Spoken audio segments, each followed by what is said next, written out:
Ah, o seguinte, coloca na velocidade que quiser, comenta, compartilha, aperta o botão do gostei, se inscreva-se. Raul. Esse é o Universidade Bots, melhor curso online de treinador de bots, credenciado pelo MEC, certificado pela Organização Brasileira de Bots. Raul, bem-vindo ao canal do Viciado em Luta. Gente, eu ia fazer um shortzinho do Benil Dariush, sua falha de reagir lento a grandes ameaças. Aí pensei, pô, essa luta dura pouco, então vou trazer Beneil Dariush contra Ahmad Saruki. Cara, eu não lembrava que o Ahmad Saruki é porque hoje em dia o cara tá muito barbudo. Muito barbudo. Não lembrava dele ser tão pouco barbudo nessa época. Cavanhaque da hora. Beneil Dariush 34 com restinho de 54. Ah, cara, pelo amor de Deus, essas poses aí que eles estão fazendo é ridícula. Legal que pra quem gosta, a narração tá no... Tá brasileira nesse vídeo. Obviamente eu não vou trazer.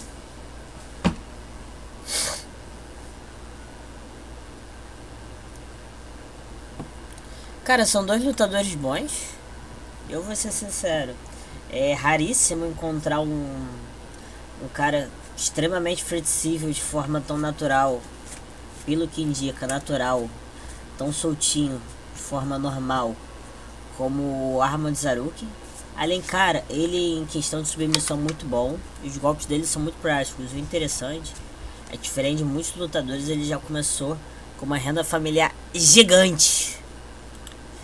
Então, cara, normalmente os lutadores chegam no alto nível, eles têm que ter muita garra, não só habilidade. A habilidade ele tem. Habilidade qualquer um pode ter, mas desenvolver depende de pessoa para pessoa.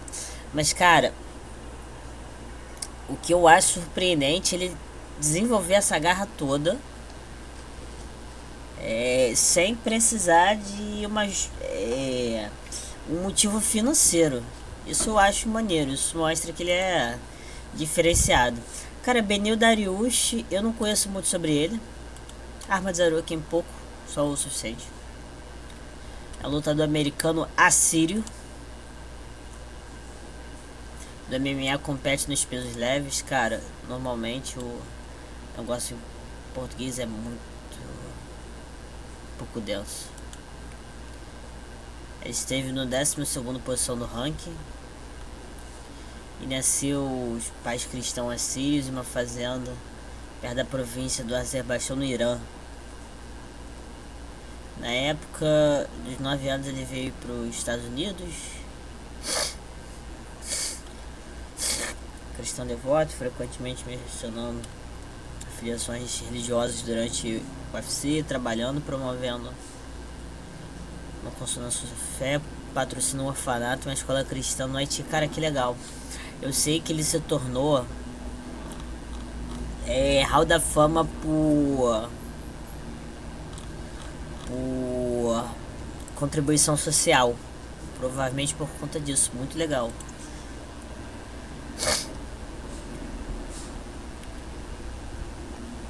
Devido ao seu esforço em parceria com a Fundação Shalama para arrecadar fundos e conscientizar, bem como ajudar financiadores e orfanatos no Haiti em parceria com a Promise Shield Ministries, foi escolhido para ser homenageado com o prêmio comunitário Forrest Griffin, que eu já falei aqui no canal antes, na cerimônia Hall da Fama do UFC em 2024.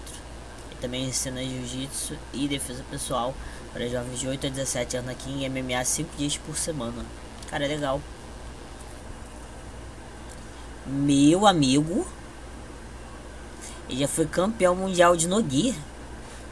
Caralho. Faixa marrom em 2010, faixa roxa absoluta, faixa azul em 2008. Caceta, bicho. Absoluto marrom em 2010. Caralho, maluco, super veterano no jiu-jitsu.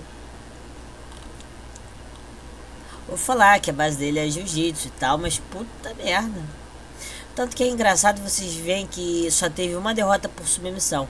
Renato Moicano se lascou. Cara, eu não devia estar falando isso.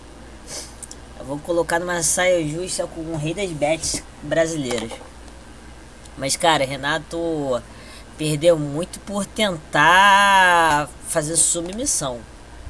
que inegavelmente ele é muito bom, mas cara, é mais fácil apagar do que finalizar. Ele foi Michael Chiesa em 2016, cara, 2016, bicho, finalizar um baita campeão mundial de Nogi é, porra, trabalhoso.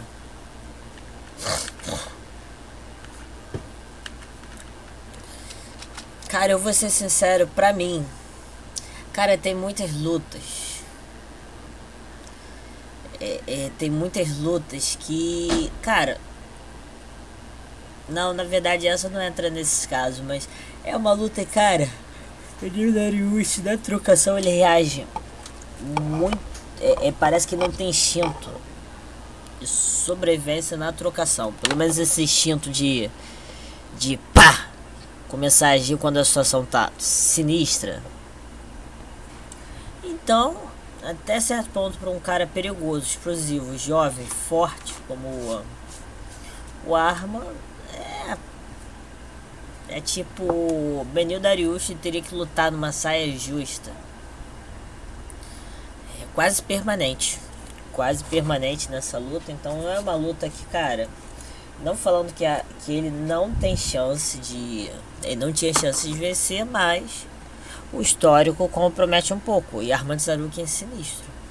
Eu acho que depois dessa luta ele enfrentou o Charles do Bronx, mostrou que é sinistro em pé e sobrevive muito no chão.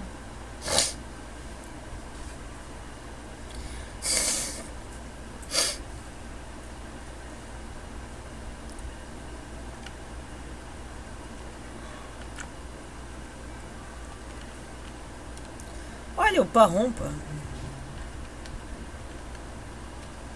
Lembrei, ele é treinador do Tsaruki.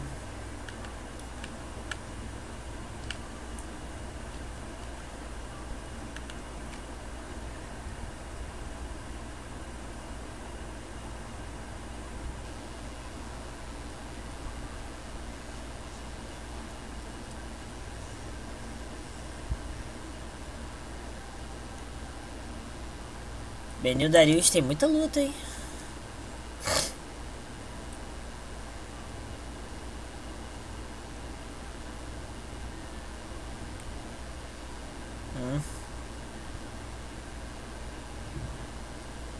A Dariush tá tentando castigar.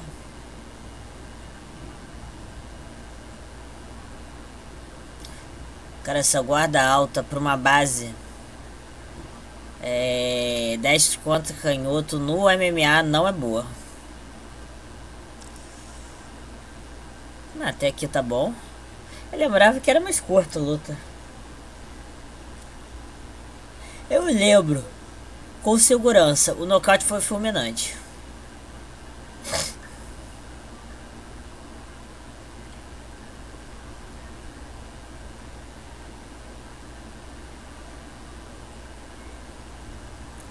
Cara, não faz isso.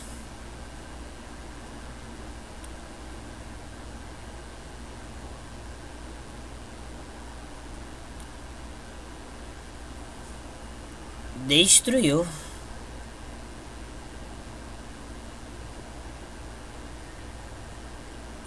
E literalmente ele foi pra galera. Pelo que eu lembro, é muito por uma razão cultural. Na cultura do Arman Tsarukyan, a mãe dele não pode assistir lutas dele. Também eles não encontram sentido porque é um esporte que é visto como exclusivamente masculino. Eu não sei a questão de prática, mas pelo menos em questão de combate é visto como um esporte exclusivamente masculino na cultura deles. Então a mãe, mesmo que tenha condição financeira para viajar aí, não vai. Contudo, esse provavelmente é o pai, que é um empresário poderoso.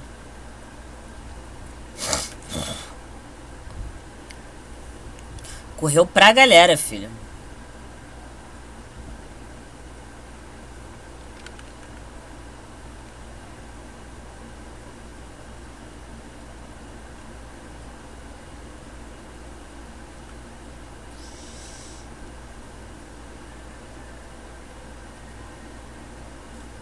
Cara, o soco foi o assassinato. O cara só tava grog. O cara só tava grog, mas o soco apagou. Cara, esse soco raspou o último. O primeiro no chão.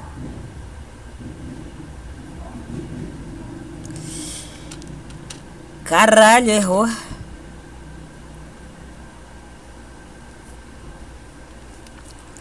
Eu só tô falando do time no golpe, o atleticismo dele. Realmente, de fato. Ainda mais a kickbox, MMA. Cara, o bots ainda tem um pouco disso. De num timing, filho, se o timing tá bom, não busca estabilidade, busca contato. Bora começar a análise. A luta vai começar aqui. Cheio. Cara, o som tá alto.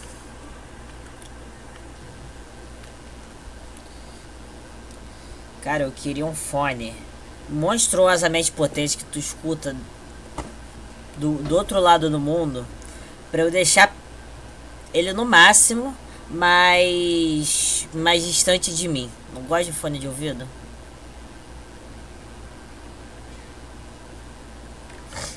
Quarto colocado e eu colocaram ele como segundo, 12º no momento. Não. Ah não, quarto parece o... Ah não, quarto é o Benil Darius. Cara, nessa época ele era hypado, vocês não tem noção. Quem viveu, quem recorda, recorda. Cara, a gente já viu aqui 10 contra canhoto. Darius, no caso sendo canhoto. Guarda alta. Cara, uma guarda alta. Pelo menos é uma guarda alta toda retinha. Eu acho que quem faz isso é aquele Jack de Madalena. Della Madalena. Que por sinal merece os 2 vídeos sobre, mas deixa pra depois. Cara, a gente tá vendo aqui 2 fenômenos interessantes. A gente tá vendo base 10 contra canhoto. 10 contra canhoto. Cara, tem muita coisa que cai bem. Golpe com a perna de trás. Golpe bem externo da perna da frente. Cara, jab andando em direção a perna de trás do oponente, indo um pouquinho diagonal. Só que aí também possibilita um ótimo cruzado da mão da frente como resposta. Caso vocês não lembram, eu tenho um vídeo destro contra canhoto que eu falo todos os esportes de combate, de percussão, ou seja, de trocação, que o ritmo de combate é ditado e o combate é executado a partir de golpes com o propósito de machucar. Obviamente ninguém bate para sarar uma ferida. Destro contra canhoto, o golpe coringa para ambos os lutadores é um golpe frontal, de trajetória curvada, como a gente entende como um golpe rodado, cruzado. Também vale para chute, então seria rodado. Não existe nenhum chute cruzado. Nunca escutei essa nomenclatura. Vai ser um golpe que ambos os lutadores estão em perfeita condição. Aqui a gente tem muita possibilidade. Aí o que acontece? Eu teria que estudar a luta do Tsaruki, longe de mim. Eu tô fazendo o que eu considero suficiente. Eu não vou ficar analisando e pesquisando sobre ele, seus padrões. Mas o que acontece? Ele tá com uma guarda longa, subindo e descendo a mão, sobretudo com uma trajetória oval, circular. Queiram falar como bem quiserem. O que acontece? Isso daqui é interessante, porque você tá dando uma ideia pro adversário qual é seu alcance, mas não necessariamente é aquele seu alcance real. Você quer mostrar pro adversário que você quer se aproximar. Caraca, eu tô pensando amanhã pra eu chegar no trabalho. Caraca, eu vou ter que mudar o caminho. Meu amigo do céu. Ferrou. Ferrou. Tá, volta, foco, foco, foco. Você tem... Você não sabe se vai ser um golpe em cima, um golpe embaixo. Você não sabe se vai ser um golpe cruzado. Você não sabe se vai ser um golpe reto. Não fala, você tem avanço, fala que você quer invadir um espaço. E o que acontece, sobretudo, causar confusão. É ótimo para fazer finta. Talvez ele esteja fazendo isso porque o Benil Darius está com uma guarda alta. Ele quer criar dúvida, fazendo o Darius pensar, o cara tá com uma posição muito agressiva, eu tô tentando me defender, agora ele tá fintando muita coisa, como é que é? O que acontece? O segundo fenômeno que eu acho interessante é como as pernas dele estão posicionadas. A Madzaruki tá com o pé um pouco mais pra frente do que estaria. Questão de olhar pra cima, como se diz, não, horizontalmente a posição que está um ponto horizontalmente no mesmo lugar que estaria seu joelho, o pé mais pra frente, deixa mais exposto, você se expõe mais a chutes. Isso é bom? Não é bom, mas no MMA o pessoal mais cuidado com isso. Darius tá bem descuidado. O que acontece? Você tá com o pé muito pra frente, ele tá projetado pra frente, mas você tá se apoiando muito no pé de trás. Eu vou ser sincero, nessa possibilidade se torna muito propício a fazer um single leg nele. Contudo, eu acho que nessa posição, por exemplo, nessa distância aqui, faz com que ele reaja pra fazer um... Cara, como é que é... Cara, há um minuto atrás eu tava na ponta da língua. Sprawl, que é você se abaixar na investida do adversário. Tem uma explicação mais técnica, mas vamos dispensar. Aí que acontece, Darius já não deixou o cara fazer esse contato, fazer o que bem entendia. Aí é bom que o adversário já tá dando uma noção sobre a distância dele. Ele cruzou e pensou, cara, então a distância mais ou menos é essa, lá vem bomba.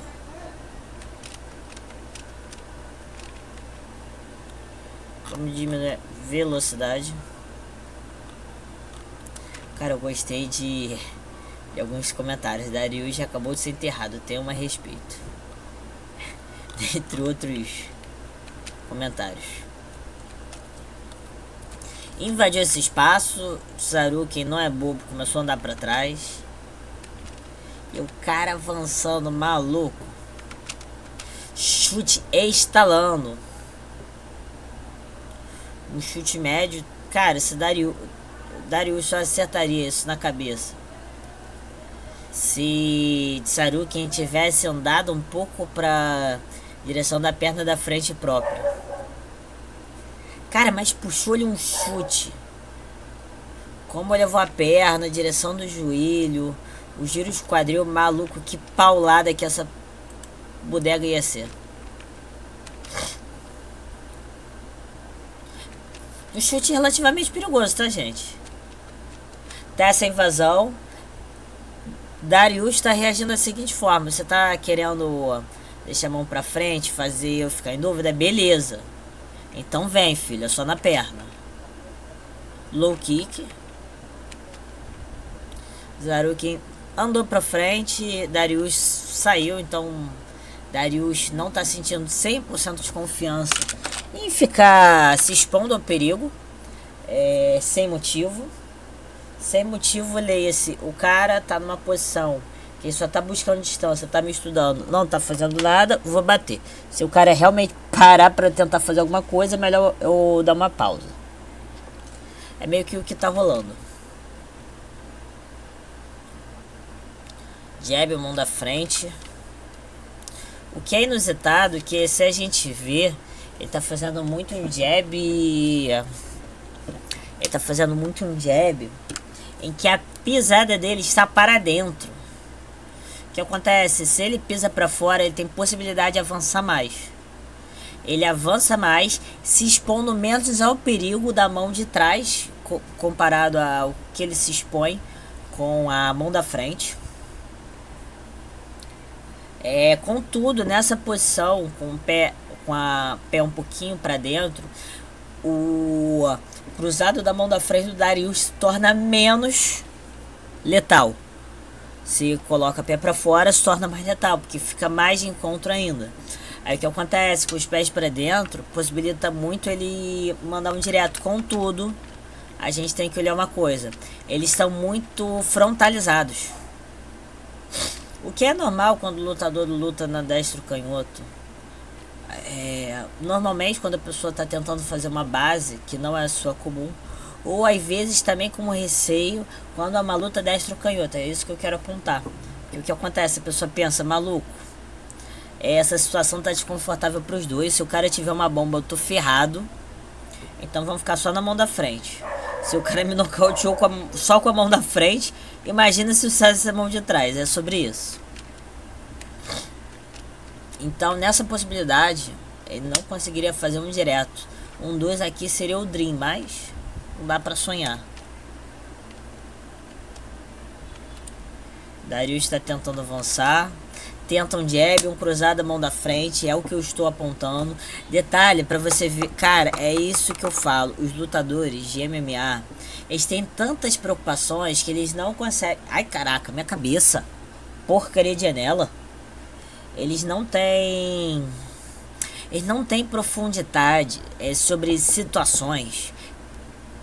Eu ia falar elementares, mas porra, isso não é nada elementar. Situações comuns em destro contra canhoto. O que acontece, maluco? Você quer dar um jab? A melhor situação para você dar um jab isolado é pisando para fora. O Darius tá pisando para dentro. Aí o que acontece? Cara, eu vou partir do seguinte pressuposto que toda pessoa tem uma capacidade de desenvolver até o máximo que for possível. Todo mundo vai? Eu tô partindo de um pressuposto. Nem todo mundo vai. Tem suas preferências. Tem questão se a pessoa tem mais facilidade para aquilo ou não. Tem empenho, tem se a vida propicia, se é isso que a pessoa quer, se aperfeiçoar até o mais extremo possível. Ali é só, como se diz, tá sendo só um exercício físico. A luta é uma prática física. Muita gente encara como, não tem nada de errado. Também é uma luta. O que acontece? Todo mundo, na teoria, tem potencial pleno de chegar ao ápice. Ao ápice do conhecimento marcial, qualquer ser humano. Só que nem todo mundo vai. Nem todo mundo vai porque às vezes dificuldade, às vezes não permitem o que eu tô apontando. Qualquer pessoa tem essa capacidade. Todo mundo tem essa capacidade. Gente, não precisa só ter pedigree. Eu vou ser sincero, eu sou uma pessoa que entende muito. Meu pedigree é zero. É zero. Eu fiz poucas aulas de jiu-jitsu e talvez capoeira. Filho, eu não tinha nem 5 anos, eu nem me entendia por gente. Eu tive judô por 1 ano no Fundamental 1. Tem gente que nem isso, mas eu tive. Eu fiz uma aula de Muay Thai meses antes de começar a luta com 15 e 16 anos. Eu fiz um projeto social que eu fiquei de 1 a 2 anos. Depois eu parei por um tempo. Anos depois, eu tive um projeto da faculdade. Detalhe, eu consegui esse projeto da faculdade torcendo muito porque eu não tinha condição financeira de fazer uma academia. Depois eu consegui entrar numa academia, não durou muito. Depois eu entrei mais uma, não durou muito, não vou entrar nesses méritos. Fiz com o meu mentor, eu vou ser sincero, várias vezes eu não tinha dinheiro para pagar o negócio. Falou, não, Gabriel, relaxa, a gente dá um jeito aqui, fica chill, sussa, e foi. Hoje, ano passado eu tinha condição, esse ano não tenho. Cara, eu não tenho dinheiro pra comprar curso, eu não tô ali todo dia. Contudo, cheguei num ponto que eu estudei muito e conheci muita coisa. Todo mundo tem pleno potencial, cada um com seus problemas, com seus percalços. O que acontece? Esse conhecimento que é extremamente trivial pra mim, É um conhecimento extremamente trivial. Aí o que acontece? Aí eu quero entrar nesse ponto. Eu venho do bots. Então, situações recorrentes no bots, que é um esporte ultra mega ridiculamente especializado, você ignora bilhões de cenários que não existem no esporte. É nesse ponto que eu quero falar. Pra mim é trivial o que acontece no lutador de MMA. Cara, eles têm que... o dia tem 24 horas para todo ser humano. Eu não vou entrar no mérito se a pessoa trabalha ou não trabalha. A vida esportiva paga as suas contas, mas o dia tem 24 horas. O mesmo especialista, boxeador, que afia seu bots e estuda seus cenários, tem as 24 horas que o lutador de MMA tem que, tem que estudar tudo. Tem que estudar tudo. A semana tem 168 horas total. Eu não tô nem incluindo o tempo de sono. O boxeador, ele tem possibilidade de pensar por até 168 horas em cenários triviais para ele no boxe, que existe em outras lutas que já não são tão triviais. O que acontece? Não é demérito nenhum o que eu tô apontando que o Arman Tsarukyan e o Dariush estão cometendo como besteira, estão dormindo no ponto. Parecem que não estudaram. Não é isso. Meu ponto que eu quero defender é a gente tem que criticar com mais leveza e pensar no contexto. Cara, um boxeador, ele não vai pensar nessas situações. Com a perna do cara nessa posição, posso puxar um single leg, só que ele vai dar um sprawl. Então, na verdade, eu posso tentar, a partir dali, abrir minha base, me jogar na outra perna, tentar um double leg. É cenários que um tem que pensar, o outro não tem que pensar. Então, eu vou ser sincero, eu sou muito brando pensando em situações táticas reversíveis para pessoas do MMA. Só que eu tenho que apontar porque é o cenário que entra na minha especialidade, que é strike, que eu tenho que mostrar que é meu papel. Pode servir para as pessoas, pode não servir, pelo menos eu estou fazendo.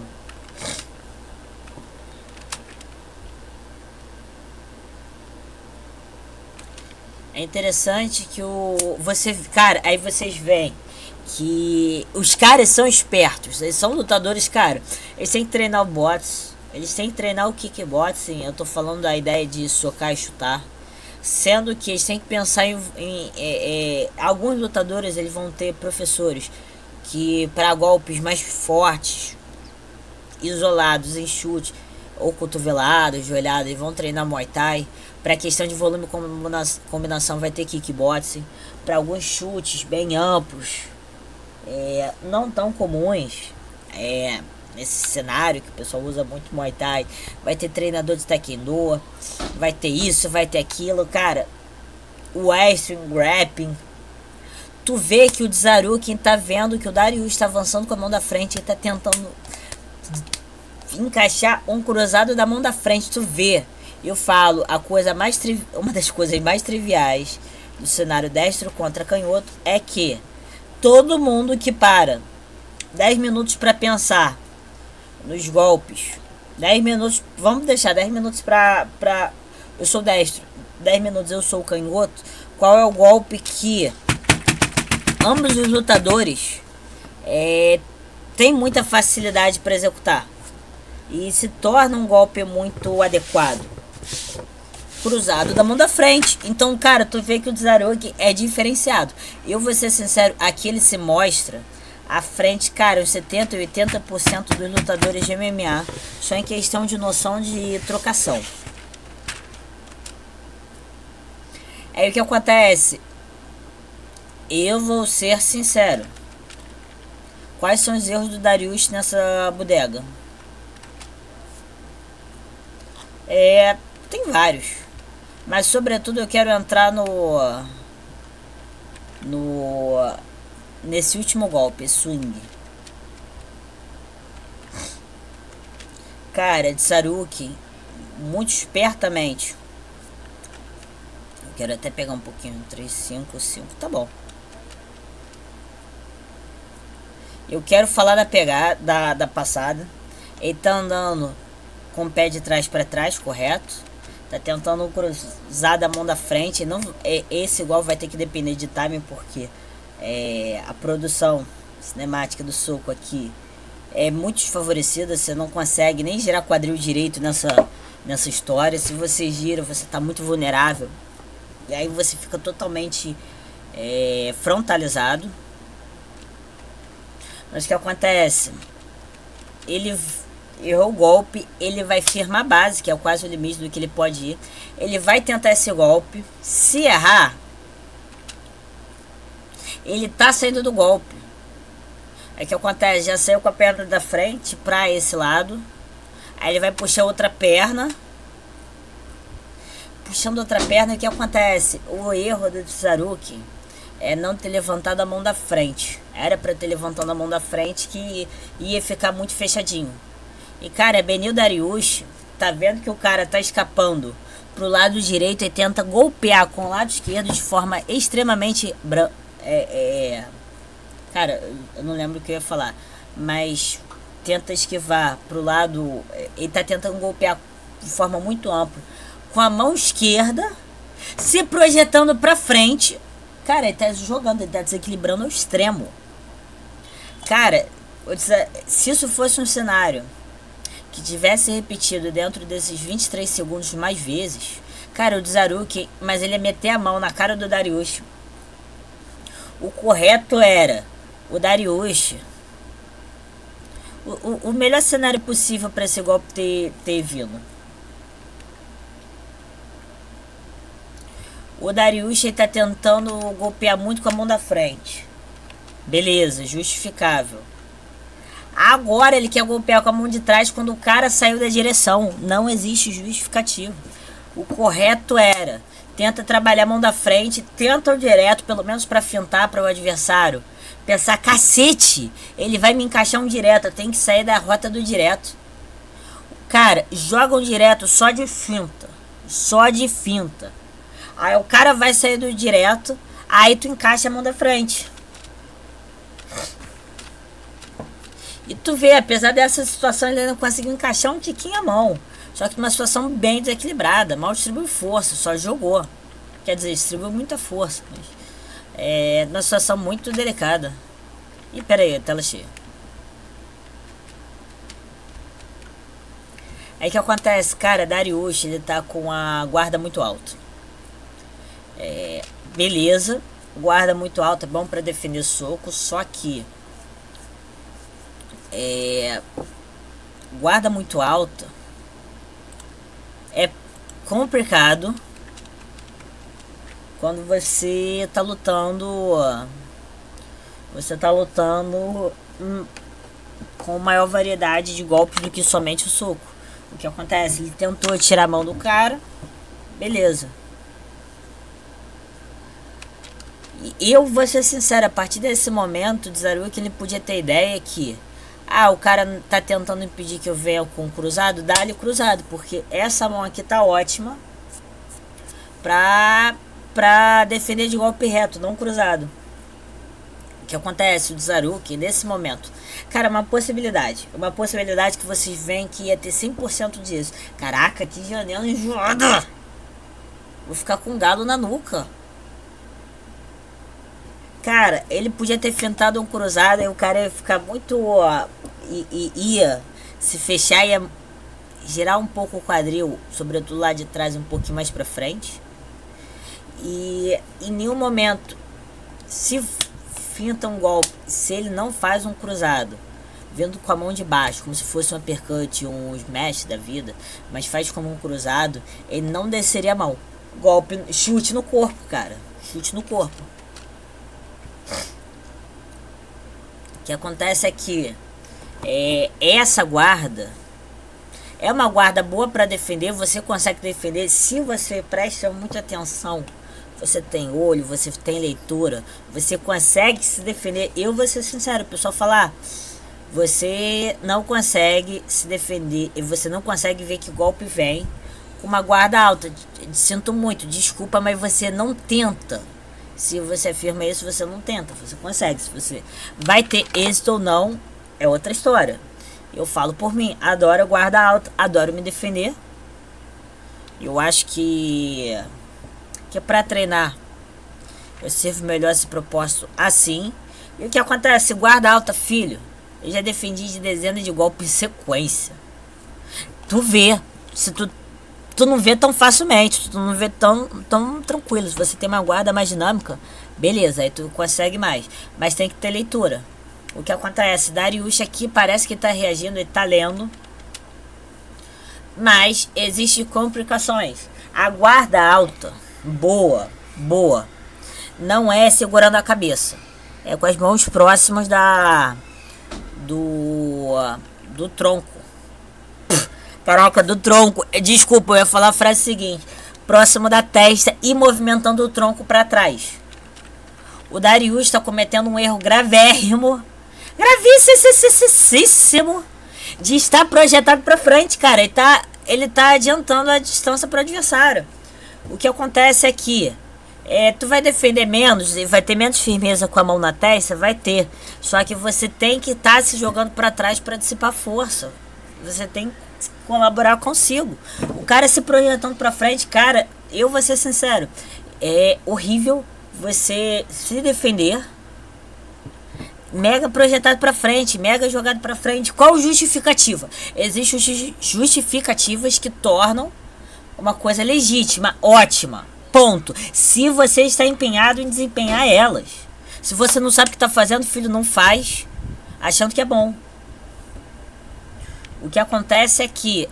gente, vocês querem ver a situação que isso funciona legal? Eu tenho vários vídeos. Gennady Golovkin, GGG, bots, campeão mundial, lenda. Ele tem motivos.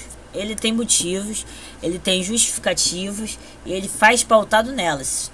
Aqui, cara, projetado pra frente e agachado. No MMA isso é diferente e Darius não tá nem pensando nisso. Os lutadores, em todas as lutas, eles têm costume de se projetar muito pra frente. Só que isso é perigoso. Cara, Darius tá errando nisso. Ele começou a se projetar um pouco pra trás, andando pra trás. Tem como tu fazer isso já com os pés estabilizados, mas...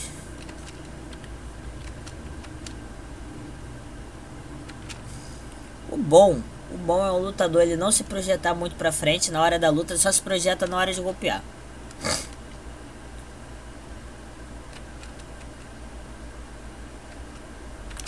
Pintou um chute da perna de trás, legal.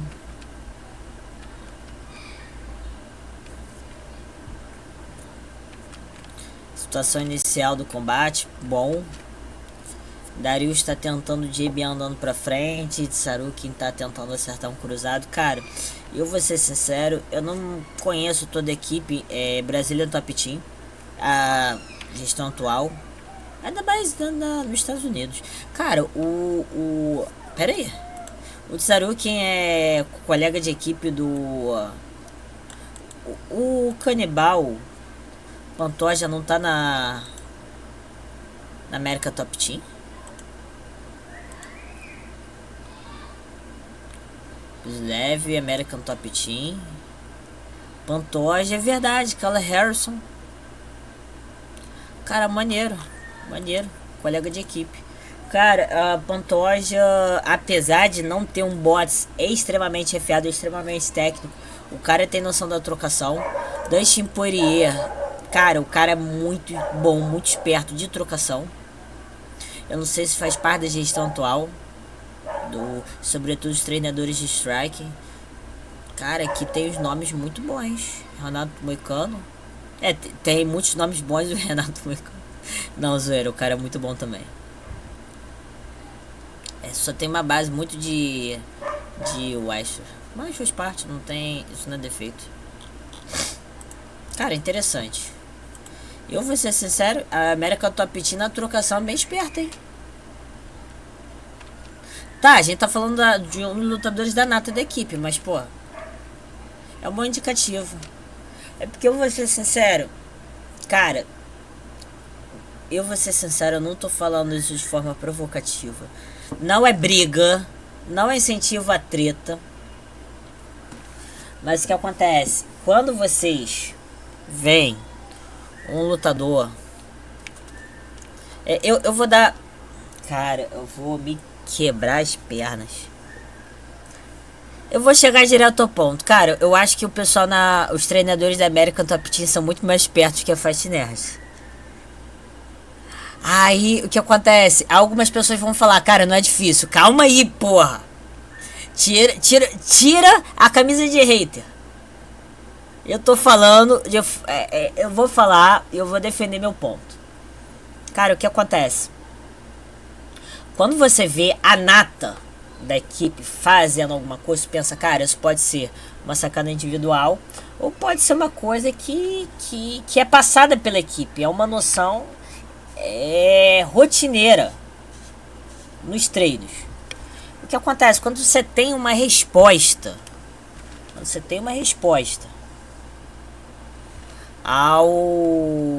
no combate, e você vê sendo recorrente, cara, tu pensa, não, isso daí é nos treinos, isso acontece nos treinos. Quando você vê umas coisas muito fora do normal, tu pensa, não, esse cara é fora do normal. Cara, eu vou ser sincero, respostas, isso que acontece, também é preparação pra luta. É o que acontece, Dariush é campeão mundial de jiu-jitsu, então vamos falar que ele é sobretudo o extra para grappler. Como ele está nos Estados Unidos, ele vai ter uma base de wrestling maior do que tu teria no Brasil, mas ele é visto como grappler. Então vamos falar que ele é dessa parte de derrubar e finalizar.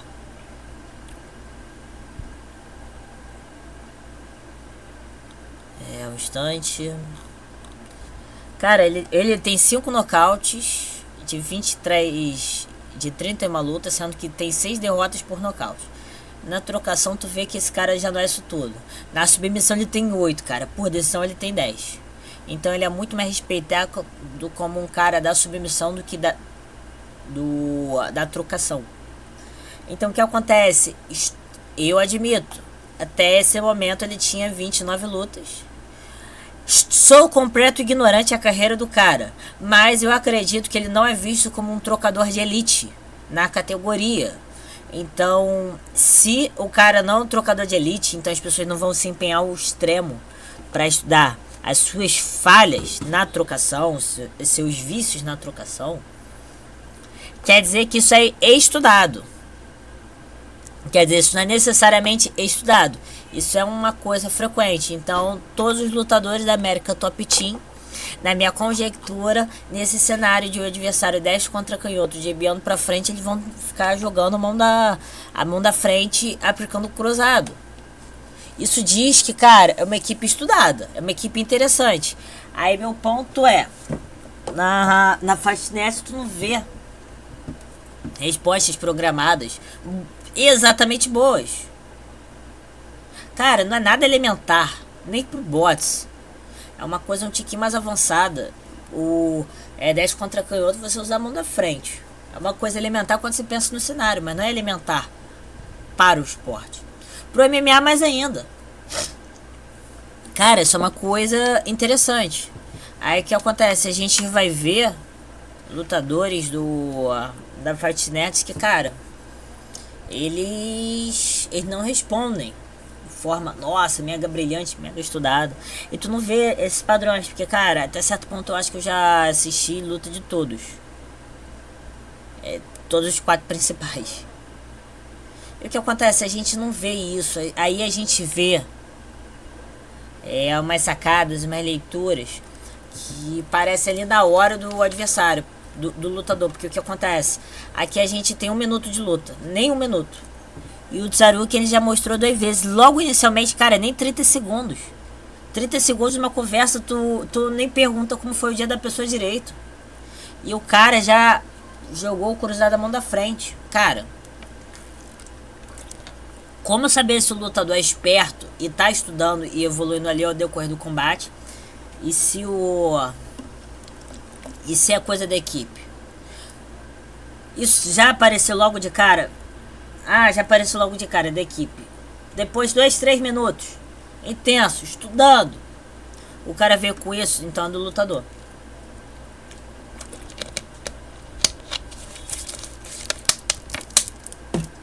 Vamos continuar. Eu parei pra beber água.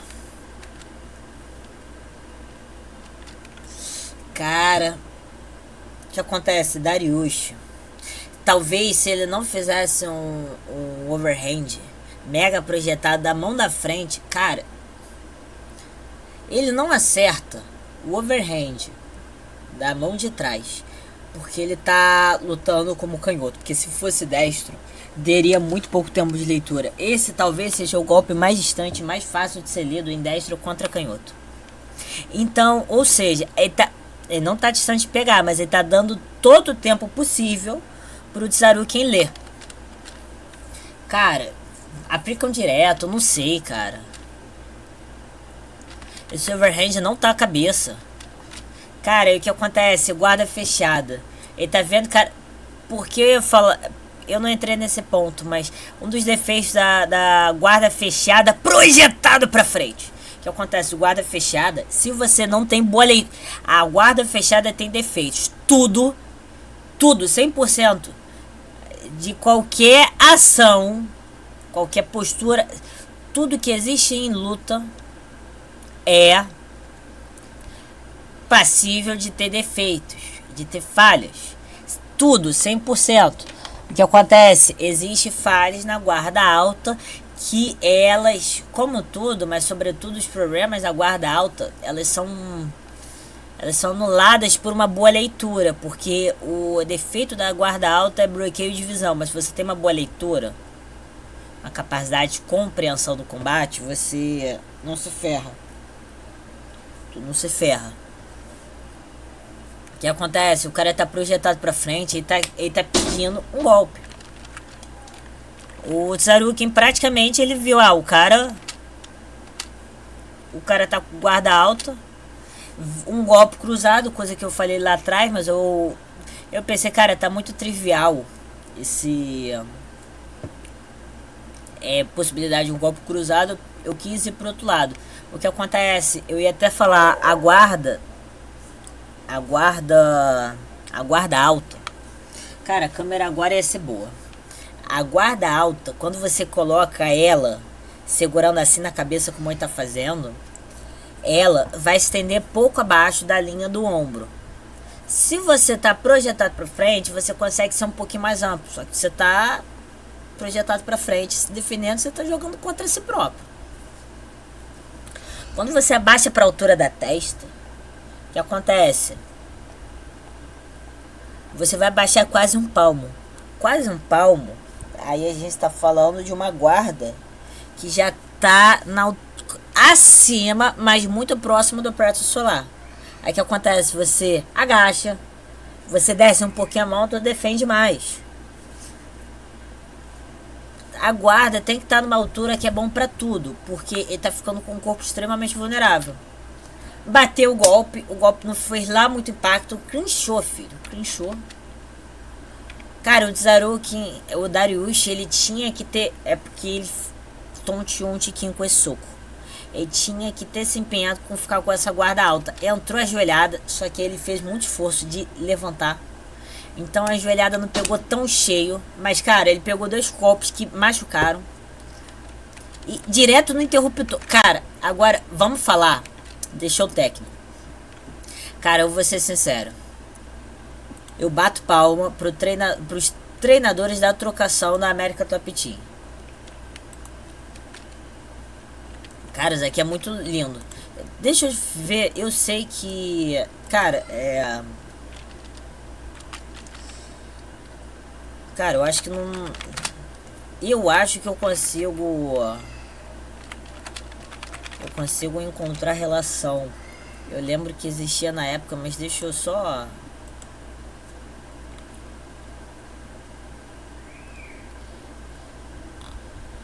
Eu tô...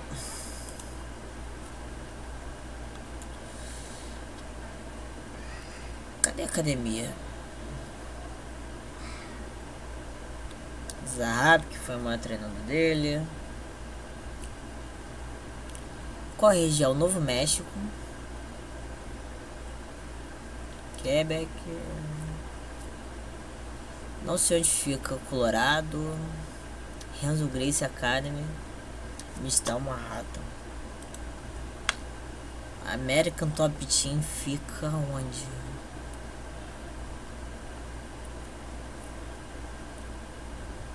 Pera aí. American Top Team, uma das principais.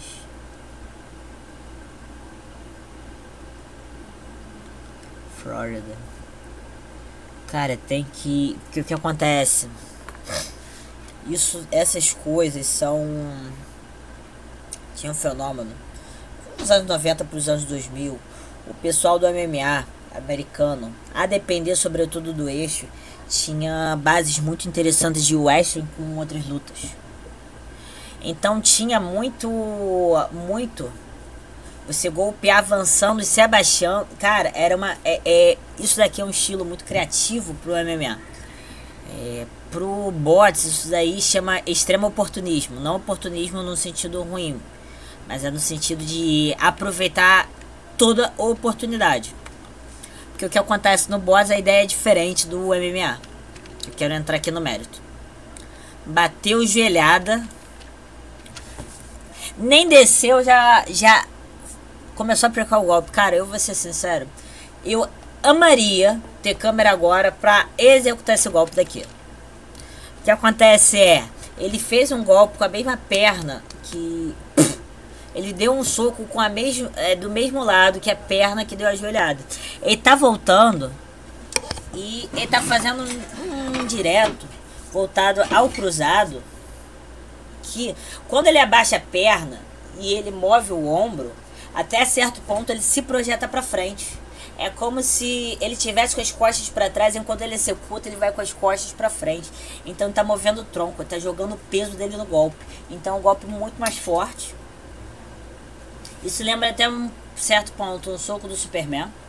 É porque isso eram os golpes que estavam vindo muito dessa região, a depender dos estados americanos. Se a gente investigar, a gente encontra correlação desses padrões de luta. Mas isso é mérito, com certeza, dos treinadores. O que eu digo no bots você tá se movendo, você golpeia, é um intervalo que as pessoas normalmente não vão abusar. Cara, isso aqui foi um nocaute de gênio, cara. Pro MMA, cara, isso aí não foi nada trivial. Pra outras lutas, desculpa, gente, eu sem querer bati o cotovelo no espaço que deu, finalizou. Tá falando, nas outras lutas o pessoal já pode ter essa sacada, mas não apostaria nisso. Seja kickbox, Muay Thai, mas cara, esse nocaute foi lindo. É isso, esse foi a análise da luta de Beneil Dariush contra Armazaruk. Eu a princípio achei que eu não ia analisar muito. Na verdade eu não analisei muito, mas eu não esperava que fosse uma análise que eu ia me empolgar. Tinha muita coisa a mais que eu poderia ter analisado. Analisei por alto alguns momentos, eu podia ter analisado mais seriamente, mas foi uma análise boa, deu pra falar de muita coisa. Eu espero que vocês tenham gostado. Não deixe de curtir, comentar, compartilhar, se inscrever. Vou me despedindo. How?